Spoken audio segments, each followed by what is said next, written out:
বিকেলবেলার বকখালি শুধু খালি, মানে চেয়ার পাতা আর কিছু নেই না। এটার মানে এই নয় যে কাউকে নিরাশ করছি, নিরাশ কোনো ব্যাপার নয়। ঘুরতে যারা যাও, প্রত্যেকটা স্পট, প্রত্যেকটা জায়গার আলাদা আলাদা প্রকৃতি। আমার গলা একেবারে ভেঙে গেছে, এত চেঁচামেচি, দৌড়াদৌড়ি। আর রুম লাগোয়া এই ব্যালকনিটা আরও সুন্দর, দারুণ সুন্দর। দেখো সোনা রোদ, শীতকালের মিঠে রোদ যাকে বলে, সেটা পুরো গায়ে এসে পড়েছে, দারুণ। এইভাবে পার হতে হচ্ছে ওইদিকে যাবো বলে। কিছু না, এগুলো কি বিক্রি হচ্ছে না খাওয়ার জন্য?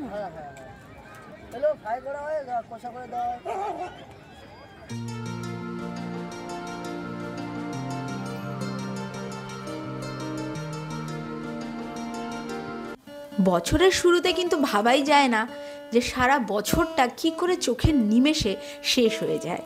আর যখন বছরের শেষের দিনগুলো চলে আসে তখনই মনে হয় আহারে বছরটা এত তাড়াতাড়ি শেষ হয়ে গেল। আসলে মানুষের জীবনযাত্রাই এমন, কি করে যেন চোখের নিমেষে হুড়মুড়িয়ে দিনগুলো এক এক করে কেটে যায়। এই ভ্রমণ কাহিনী যখন তোমরা ভিডিওতে দেখবে তখন হয়তো সেই সময় থেকে কিছুটা দূরে গিয়ে, অর্থাৎ 1-2 মাস পরে হয়তো তোমরা দেখতে পাবে। তবুও বলে রাখি, এই বছর অর্থাৎ 2023-এর শেষের 2টো দিন আর 2024-এর প্রথম দিনটা আমরা সকলে মিলে বেরিয়ে পড়েছিলাম ছোট্ট একটা ট্যুরে। আর সেটা হলো কোথায়? বলেই রাখলাম, বকখালিতে। আসলে ছোট ছোট অতি তুচ্ছ জায়গা বা অতি সাধারণ জায়গাও যখন বন্ধুরা বা তোমার কাছের মানুষ কিংবা যাদের তুমি পছন্দ করো তারা যদি একসঙ্গে থাকে, তাহলে সেই ছোট জায়গাও কিন্তু অনেক অনেক আনন্দ দিতে পারে, অনেক কোনো স্মৃতি তোমার মনের মধ্যে ছড়িয়ে রাখতে পারে। আর সেটাই হয়েছিল এই সফরে। তাহলে চলো, কি করে আমরা বকখালিতে 3 দিন কাটিয়ে দিলাম, বা তোমরা যারা ভাবছো বকখালিতে যেতে চাও তারা আমার এই ভিডিও দেখে অবশ্যই উপকৃত হবে। পুরো ভিডিওটা দেখতে থাকো। এখন 10টা 34 বাজে। আমরা কিন্তু 7টা 14 শিয়ালদা থেকে নামখানা লোকালে, মানে লক্ষ্মীকান্তপুর থেকে নামখানা লোকাল, এই ট্রেনটাই উঠেছিলাম। অ্যাকচুয়ালি সব ট্রেন কিন্তু নামখানায় আসে না। 7টা 14টা বেস্ট অপশান ট্যুরিস্টদের জন্য, কিন্তু সেখানেও কিছু আজকে প্রবলেম ফেস করতে হয়েছে, মানে প্রচণ্ড ভিড়। আর অ্যাকচুয়ালি 1 জানুয়ারি এগুলো তো একটা ছুটির মরশুম, আর মানুষ হুজুকে মাতে আনন্দও করে, সেই জন্যই মানুষ আসে। তো এখন 10টা 34 বাজে। এখান থেকে হেঁটে গিয়ে আমরা এখানে এসে একটু চাটা খেলাম দোকান থেকে। এবার আমরা যাব নামখানা থেকে। টোটো কিংবা অটো দুটোতেই যাওয়া যায়, বোধহয় টোটোতে যাব। আবার টোটোতে 25 কিলোমিটার, মানে অনেকটাই। যদি টোটো বাদ দিয়ে অন্য অপশান থাকে, আমি শুনে এসেছি এখানে অটো পাওয়া যায়, বাস আছে, তো সেই দিকটায় যাব। দেখি কি পাওয়া যায়, দেখতে থাকি। আমাদের এই জার্নিতে সফর সঙ্গী কিন্তু অনেকে। আমরা টোটাল 4টে ফ্যামিলি মিলে বেরিয়ে পড়েছি বকখালি দেখতে। যদিও এখানে বক তো নেই, শুধুই খালি, সেরকমই শুনছি। সমুদ্র অনেক দূর, তবুও ছুটি কাটাতে বোধহয় এটাই ঠিকঠাক জায়গা। কোথায় যাব 2 দিনের জন্য? দীঘা পুরী অনেকবার হয়ে গেছে অলরেডি, এবার যাব বকখালি।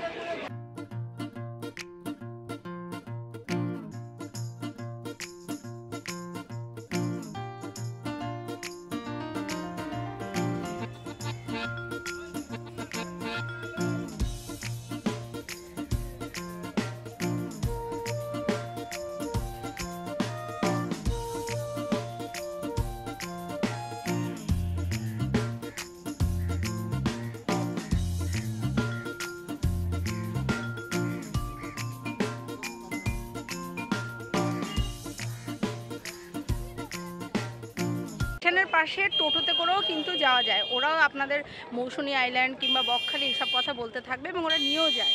কিন্তু 25 কিলোমিটার অনেকটাই লাগবে টোটোতে, মানে অনেকটা টাইম লাগবে। তাই এই রাস্তা ধরে সোজা বেরিয়ে গেলে আমরা অটো কিংবা বাস বা অন্যান্য গাড়ির অপশানও থাকে, সেগুলো নিতে পারি। সেই জন্য সেই উদ্দেশ্যেই রওনা হয়েছে এদিকে।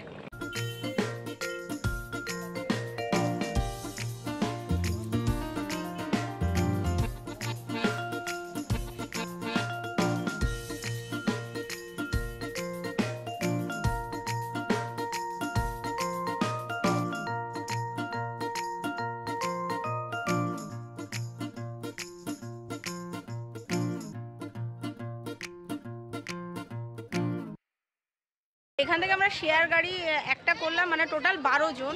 এবার শেয়ার গাড়িতে করতে গেলে 40 টাকা করে পার হেড, আর এমনি গাড়ি যদি বুক করে যাও 350 থেকে 400 বার্গেনিং করে আমরা 350-তে একটা গাড়ি নাম। একটা অটোতে 8 জন ধরে, আর উপরে কিন্তু ব্যাগ রাখার জায়গা আছে, তো সেই অপশানটাই নিলাম। 8 জন একটা গাড়িতে যাব, আর একটা গাড়িতে 4 জন শেয়ারে যাবে। সদল বলে অটোতে উঠে আমরা রওনা দিলাম আমাদের ডেস্টিনেশনের উদ্দেশ্যে। আর তোমরা হয়তো অনেকেই জানো বকখালি যাওয়াটা এখন আগের থেকে অনেক বেশি সহজ হয়ে গেছে এই হাতানিয়া দুয়ানিয়া ব্রিজটা তৈরি হওয়ার পরে, এবং যথাসময়ে আমরা কিন্তু পৌঁছে গেলাম আমাদের পূর্ব নির্ধারিত যে হোটেল, সেই হোটেলে।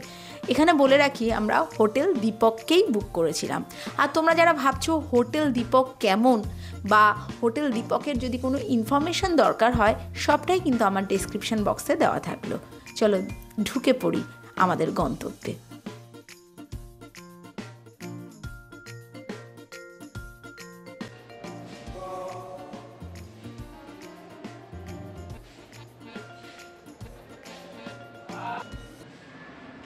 এই করিডোরে 110 থেকে 113 4টে রুমই আমাদের সবার, আর রুমটা কেমন চলো সেটা দেখাই।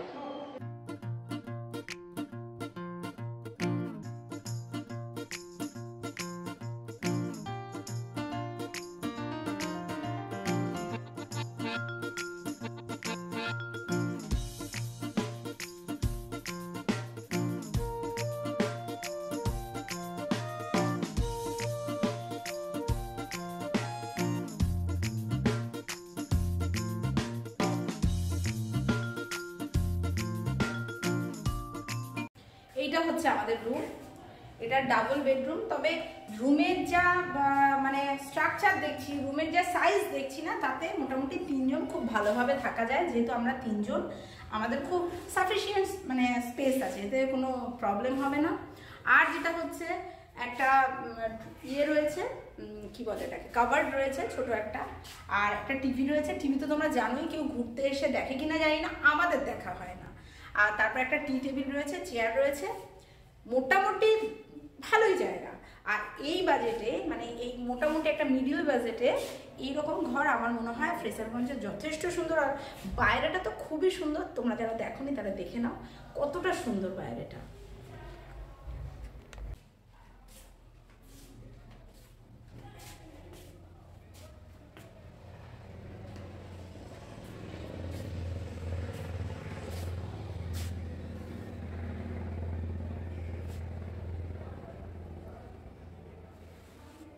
আর রুম লাগোয়া এই ব্যালকনিটা আরো সুন্দর, দারুণ সুন্দর। দেখো সোনা রোদ, শীতকালের মিঠে রোদ যাকে বলে, সেটা পুরো গায়ে এসে পড়েছে, দারুণ লাগছে। আর ব্যালকনি দিয়ে সামনে বাচ্চাদের খেলার জায়গা বা অন্য জায়গাটাও কিন্তু খুব সুন্দর। দেখো, আর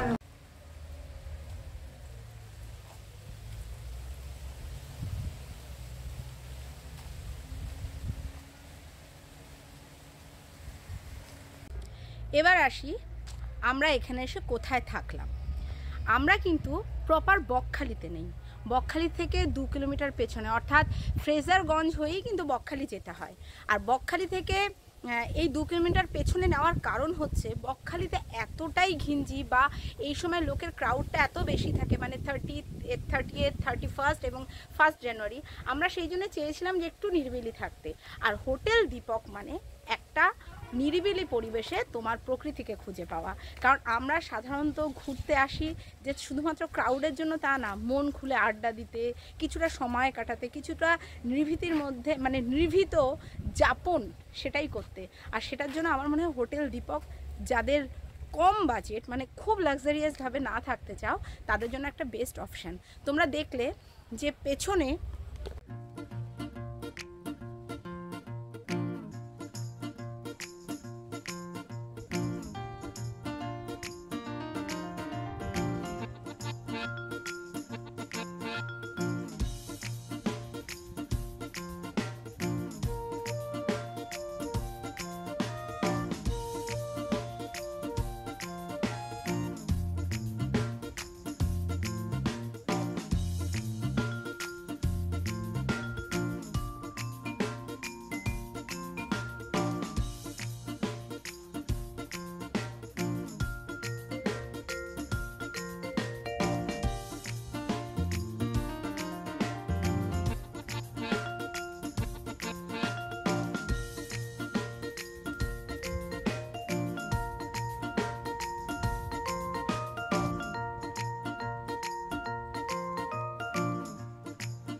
এখন আমরা আছি হোটেলের পুল এরিয়াতে। এই যে পুরো পেছনটায় আমার পুল রয়েছে, আর ঠিক এর পুলের সাইড দিয়ে কিন্তু এখানকার কটেজ আছে।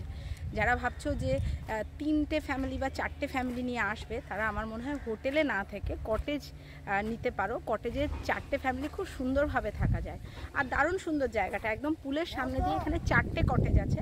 চলো দেখো তোমরা কটেজগুলো কত সুন্দর।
আমার পেছনে হচ্ছে কার্গিল বিচ। অ্যাকচুয়ালি এখন বকখালিতে জল অনেক দূরে, আর বকখালি সত্যি কথা বলতে গেলে খালি, মানে জলকে খুঁজতে হয়। এখন এই কাছাকাছি ফ্রেজারগঞ্জের কাছে কার্গিল বিচ, আর আমরা ফ্রেজারগঞ্জে যেখানে দীপক হোটেলে উঠেছি তার কাছাকাছি এই জায়গাটা। মানে হেঁটেও আসা যেতে পারে, চাইলে টোটোতেও আসতে পারো, টোটোতে 10 টাকা ভাড়া। তবে কি বলতো, নতুন লোক দেখলে কিন্তু টোটোওয়ালারা ভীষণ উল্টোপাল্টা দাম চায়। আমাদের কাছে এক একজনকে পার হেড 50 টাকা বলেছিল, কিন্তু যেহেতু টোটোওয়ালাদের কথা আমরা জানি, মানে আমাদের হোটেল থেকে বলে দিয়েছিল যে 10 টাকা করে ভাড়া, আমরা 10 টাকা করে এখানে আসলাম। এবং এখানে প্রচুর জল, আর তোমরা একটু আগেই দেখলে যে বিচে এসেই দেখছিলাম একটা কোস্ট গার্ডের একটা জাহাজ এখানে, যেহেতু চড়া পড়ে গেছে, ওরা ইয়েটাকে ফুলিয়ে নিচের যে ওদের ফোলানোর যে জিনিসটা, মানে বেলুন টাইপের একটা ফুলিয়ে, ওদের বেসটাকে ফুলিয়ে ওরা আস্তে হাওয়া উড়িয়ে চলে গেল। ভালোই লাগছে, আর বাচ্চারা তো খুব এনজয় করছে। তবে এরকম নয় যে বিচটা ফাঁকা, এখন যেহেতু মানে ঘোরার মরশুম, প্রচুর লোক আছে।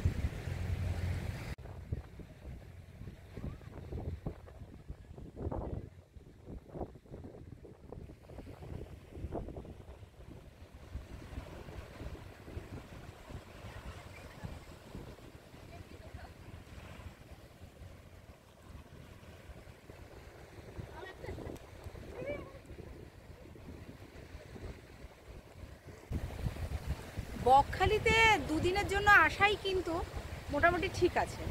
আর আমরা বকখালি যেটা বুঝি যে বকখালি আসলাম থাকলাম, কিন্তু বকখালি যেহেতু সমুদ্র অনেক দূরে চলে গেছে, আমার মনে হয় তোমরা যদি ফ্রেজারগঞ্জে থাকো, ফ্রেজারগঞ্জে এসে কার্গিল বিচটা কিন্তু বেশ সুন্দর, নিরিবিলি এবং অনেকটা বিস্তীর্ণ এলাকা জুড়ে। আর আরেকটা কথা হচ্ছে, যারা পাখি মানে পক্ষী প্রেমী আর বার্ডিং করো, ছবি তোলার নেশা আছে, তারা সকালবেলা এখানে চলে আসতে পারো। আরেকটা জিনিস, এখন তো 1টা বাজে, আমি যেটা শুনেছি যে কার্গিল বিচের সূর্যাস্তটা জাস্ট খুব সুন্দর হয়। হ্যাঁ, তো যারা সূর্যাস্ত দেখতে চাও, সারাদিন ঘুরে এসে কার্গিল বিচটা চলে আসতেই পারো। দারুণ। অ্যাকচুয়ালি এখানে এতটা বালি আর এর পেছনে ঝকঝক করছে জল, লোক সংখ্যা বকখালি থাকে তুলনামূলক অনেক কম। আর এখানে যেটা একটাই প্রবলেম, সেটা হচ্ছে চারিদিকে প্রচুর শুটকি মাছের গন্ধ, এখানে মাছ শুকানো হয়, সেই জন্যই একটু অন্যরকম লাগতে পারে। কিন্তু ওই সমুদ্রের মানে আবেশ আর হাওয়া সব কিছু এই গন্ধটাকেও কোথাও যেন মিলিয়ে দেয়, খুব সুন্দর লাগছে।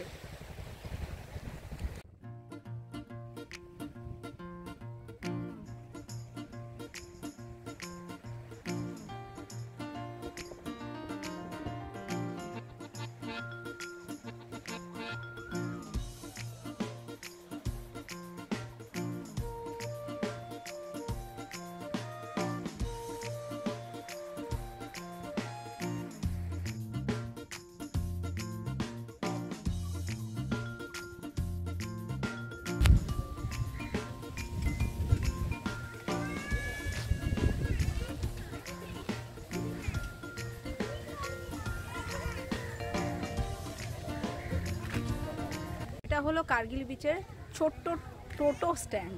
মানে আমরা যে রাস্তা দিয়ে এলাম সেই রাস্তা দিয়ে এসে এখানে টোটোতে আসলাম, আবার এখান থেকে দেখছি কিছু টোটো দাঁড়িয়ে আছে। মানে এইগুলোতে তোমরা যখন আবার ফ্রেজারগঞ্জ যাবে বা বকখালি যাবে, হ্যাঁ, কিংবা ফ্রেজারগঞ্জ বিচ যাবে, সেই বিচেও যেতে গেলে এখান থেকে টোটো নিতে হবে। আর এই রাস্তা দিয়ে এখানে মানে ছোটোখাটো দুটো একটা দোকান আছে, তো মানে ওই স্ন্যাক্স, চা, কফি এগুলো পাওয়া যায়, সেগুলোও খেয়ে নিতে পারো। খেয়ে বিকেলবেলা আসতে পারো, বা এরকম দুপুরবেলায় এসে আমাদের মতন একটু স্নান করা বা জলে ভেজা স্নান করার মতন পরিষ্কার জল কিন্তু বকখালির কোনো জায়গায় সেরকম নেই। এরকম একটু ঘোলা ঘোলা জল, কাদা মাখা জলই আছে। সকালে স্টেশনে টুকিটাকি খাবার পর আর সারাদিন কিন্তু আমাদের কোনো কিছু খাওয়াই হয়নি। আর এখানে এসে সমুদ্রের জলোচ্ছ্বাসে আমরা যতটা মন ভিজিয়েছি, তার সঙ্গে শরীরও কিন্তু অনেকটা ক্লান্তই হয়ে পড়েছিল। তাই যখন ডাইনিং হলে ঢুকলাম তখন আর কিছু দেখারই অবকাশ ছিল না, হাঙরের মতন পেটে তখন খিদে পেয়ে গেছিলো। আর তাই আমরা কি কি খাবার অর্ডার করেছিলাম বা কে কী খাবার খেয়েছিলাম সেগুলো পুরোরূপে আমি তোমাদের দেখাতে পারিনি। তবে বলে রাখি, খাবার কিন্তু যথেষ্ট সুস্বাদু এবং ডাইনিং হল প্লাস রান্না বেশ উন্নত মানের। তাহলে তোমরা যদি আসো কোনো অসুবিধা হবে না। চলো একটু চারিপাশটা ঘুরে দেখে নিই।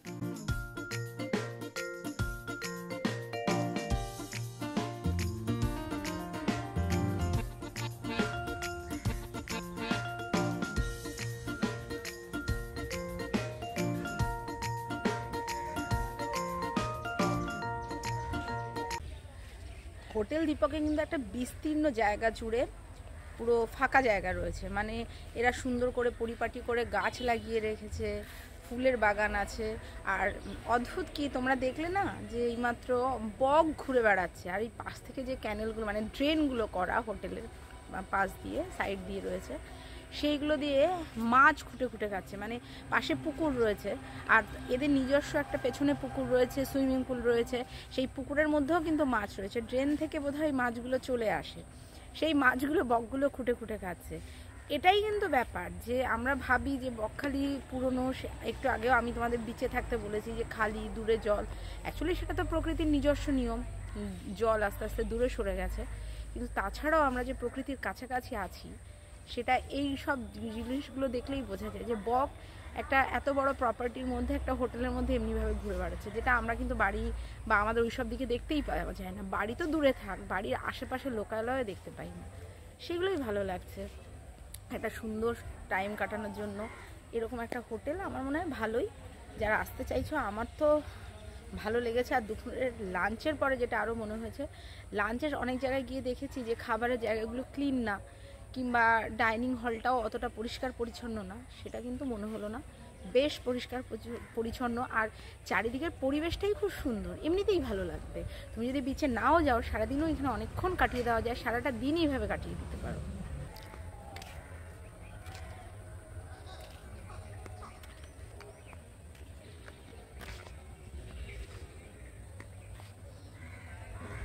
সাড়ে 4টে বাজে, আর আমরা এখন যাচ্ছি বকখালির দিকে। এখানে কিন্তু সবসময় মোটামুটি টোটো অ্যাভেলেবেল।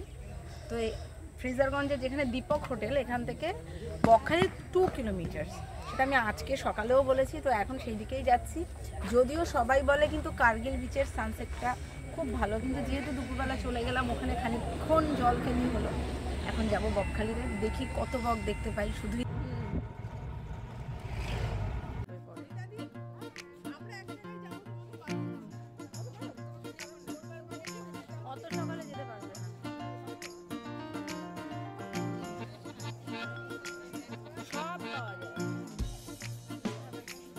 শান্তিপুর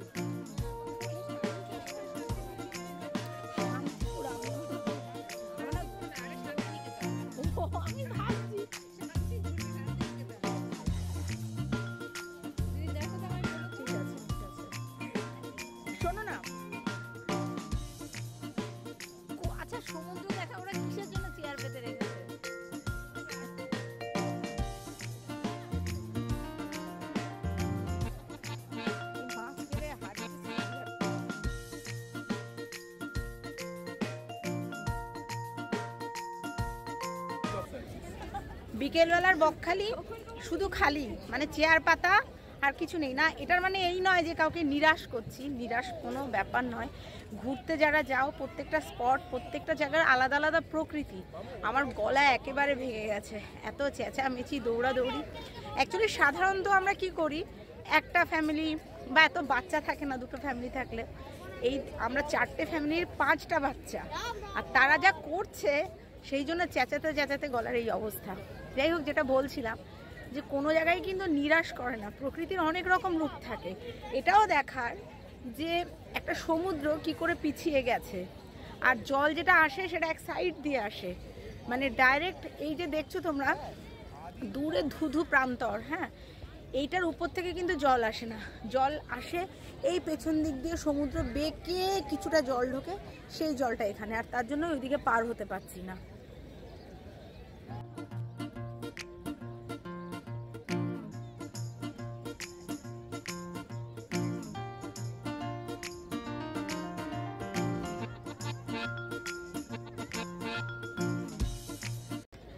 এই জায়গাটা আসার পরে না সামহাও আমার উড়িষ্যার চাঁদিপুরের কথা মনে পড়ছে।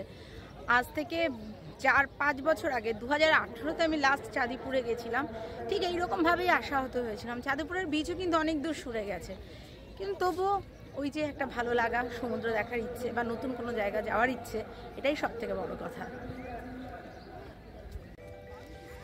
এইভাবে পার হতে হচ্ছে ওইদিকে যাবো বলে, নাহলে উপায় নেই। আর যারা এরকম করবে আমাদের মতন, এরকম একটা ইট জোগাড় করবে, ইট জোগাড় করে এই জল পার হয়ে তারপরে এবার ওইদিকে যেতে থাকবো।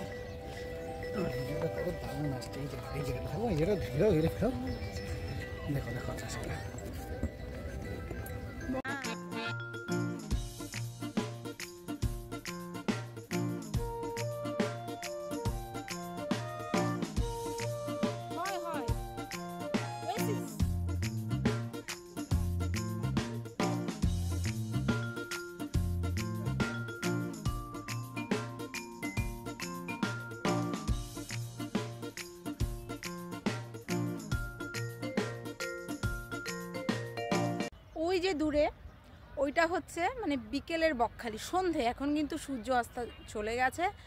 এবার যেটা বলি, আমরা বকখালিতে প্রচণ্ড ভিড়, আমরা ট্রেনে নামার সময় আজকে দেখলাম প্রচুর ভিড়, কিন্তু বিভিন্ন ডিফারেন্ট জায়গায়, মানে মৌসুমী আইল্যান্ড, ফ্রেজারগঞ্জ, হ্যাঁ, এইসব জায়গায় কিন্তু এখন মানুষজন যায়। হেনরি আইল্যান্ড, কারণ এক্স্যাক্টলি বকখালিতে যে প্রচুর ভিড় হয় তা নয়, কিছু মুষ্টিমেয় দোকান আছে, তাছাড়া আর কিছু আমি দেখলাম না। আর যখন হাঁটছি না সমুদ্রের মানে এই বালিয়াড়ির মধ্যে দিয়ে, যেহেতু সমুদ্রটা অনেক দূর, আর বকখালির বিচের বালিগুলো কিন্তু আলাদা, মানে যেটা দীঘা কিংবা পুরীতে আমরা দেখি সেই রকম বালি না, এটা কাদা মেশানো বালি, নরম নরম বালি। বালির মধ্যে দিয়ে হেঁটে যখন যাচ্ছি একটা অন্যরকম লাগছে, মনে হচ্ছে যেন বালিয়াড়ি নয়, ধুধু প্রান্তর, অনেক দূরে সমুদ্র, ধুধু প্রান্তর, কোনো মানে মরুভূমির মধ্যে দিয়ে হাঁটাচলা করছি। কিন্তু এগুলো সবই আলাদা রকম, মানে অনুভূতিটা আলাদা রকম। এটা বারবার এই কারণে বলছি, কাউকে ডিসকারেজ করার জন্য নয়, কিন্তু সবাই আসো, ঘোরো, নতুন জায়গা দেখো। কিন্তু যেটা বলছি যে বকখালিতে এসে একটা বিশাল কিছু দেখতে পাবে বা অনেক কিছু আছে, সেরকম নয়। সমুদ্র অনেক দূরে, বরঞ্চ যে কার্গিল বিচটা সেটা অনেক সুন্দর, বড়, আর যেটা হচ্ছে পরিষ্কার, সেটা আমাদের বেশি ভালো লেগেছে। কিন্তু বকখালিতে অ্যাজ সাচ বকখালি নামেই চলে, তার থেকে অনেক বেশি অন্য বিচে রয়েছে, মানে যেটা আমরা দেখে এলাম কার্গিল বিচে। আর কালকে সকালে যখন আমরা টোটোতে করে আসলাম, আর সেই টোটোওয়ালাদের সঙ্গেই আমাদের একটা কথা হলো যে কালকে সকালবেলায় আমরা যাব ওই বেনফিশের জায়গাটায়, তারপরে হচ্ছে হেনরি আইল্যান্ড, আর হচ্ছে লালগঞ্জ। তো এক একজনের কাছে ওরা বলল 50 টাকা শুধুমাত্র হচ্ছে হেনরি আইল্যান্ড যাওয়ার জন্য, আর তার সঙ্গে যে এই যে লালগঞ্জ বা আমরা যে বেনফিশের জায়গাটা যাব তার জন্য বললো যে ঠিক আছে রাত্রে ফোন করুন, ওদের ফোন নাম্বার নিয়ে এসেছি। এবার সকালবেলা ওরা আমাদের এটাই বললো যে 8টা থেকে 9টার মধ্যে ওই সব জায়গায় সব কিছু হয়ে যায়, তার জন্য যেতে গেলে তার আগেই যেতে হবে। যেহেতু বাচ্চা আছে সঙ্গে আমাদের, দেখি কতটা কি করা যায়। আর হাঁটতে থাকি, চলো গিয়ে দেখি কত দূরে জল, তবে অনেকটা হাঁটছি। যেটা বললাম, হাঁটতে শুরু করলাম সমুদ্র দেখতে। সমুদ্র দেখা শেষ পর্যন্ত হয়নি, জল তো অনেক দূরে ছিলই, হাঁটতে আরম্ভ করেছিলাম। কিন্তু যারা এখানে কোস্টাল গার্ড, যারা পাহারা দেয়, তারা বলেই দিল একটা টাইমের পরে কিন্তু তারা সমুদ্রের কাছে যেতে দেয় না, এটা নিয়ম। যেহেতু ওটা শীতকাল ছিল, 5:30 অবধি অ্যালাউ ছিল, তারপরে আর যেতে দেওয়া হয় না। হয়তো গরমকালে সময়টা আরও বাড়ে, 6:30 কিংবা 7টা। কিন্তু তোমাদের বলে রাখি, তোমরা কিন্তু তার আগেই যেও, সমুদ্র এই টাইমটা দূরেই থাকে, তাই দেখতে গেলে একটু আগে না পৌঁছালে তোমাদেরও কিন্তু এই নিষেধাজ্ঞার মধ্যে পড়ে যেতে হবে। তবে ওখানে না যেতে পারলে হলো কি, সমুদ্র পাড়ে যেসব দোকানগুলো রয়েছে, যেসব স্টল রয়েছে, তাতেও আমরা বেশ খানিকটা আনন্দ করে নিলাম। এখানে বিভিন্ন টাইপের মাছের দোকান বসে, সেখানে তোমার ইচ্ছে হলেই তুমি লবস্টার কিংবা স্কুইড কিংবা যেটাকে আমরা বলি অক্টোপাস, সেগুলো কিন্তু তোমরা এখানে পেয়ে যাবে। সেই সব রসের আস্বাদন নিতে চাইলে বা টেস্ট করতে চাইলে তোমরা খেয়ে দেখতে পারো। এবং তারপরে যথারীতি এখানে অটোতে করে আমরা চলে এলাম আমাদের হোটেলে। হোটেলটা সন্ধেবেলা এত সুন্দর লাগছিল সন্ধ্যের আলোতে, সত্যি কথা বলতে পুরো ব্যাপারটাই যেন মন খুশুয়া। অর্থাৎ এত সুন্দর একটা দল বেঁধে কোথাও ঘুরতে যাওয়া, প্রিয় মানুষ, আনন্দ, গল্প, আমেজ, বছরের শেষ 2টো দিন যেন কি করে আমাদের কেটে যাচ্ছিল। আর তোমাদের বলে রাখি, এটা কিন্তু আমাদের বকখালির প্রথম দিনের গল্প। তোমরা যারা পরের গল্পগুলো দেখতে যাও, পরের এপিসোডগুলো দেখতে ভুলো না। এটা আমাদের হোটেলের রাতের লুকটা, এত সুন্দর করে এরা সাজিয়েছে। এটা অবশ্য কিন্তু এই মনে হয় বছর শেষের মানে মরশুমের জন্য, বছর শেষের উৎসব বা সবাই সেলিব্রেশন করবে, সেই কারণেই এরকমভাবে সাজায়। কিন্তু দারুণ সুন্দর করে সাজিয়েছে, আর ভালো লাগছে। আমরা যেহেতু ঘুরতে এসেছি, আমাদের তো একটু আলাদা রকম কিছু হলেই ভালো লাগবে। তবে এগুলো অন্য সময় যে থাকে, সারা বছর থাকে তা কিন্তু নয়, এটা এখনকার জন্যই সাজিয়েছে। দেখো চারিদিকটা কত সুন্দর লাগছে। দিনের প্রকৃতি আর রাতের আলোময় মোহময় আলাদা আবেশ মনকে ছাপিয়ে অন্য মাত্রায় নিয়ে গেছিল। আর সেভাবেই শেষ হয়েছিল আমাদের প্রথম দিনের অভিজ্ঞতার সঙ্গে সঙ্গে প্রথম দিনের রাত্রিও।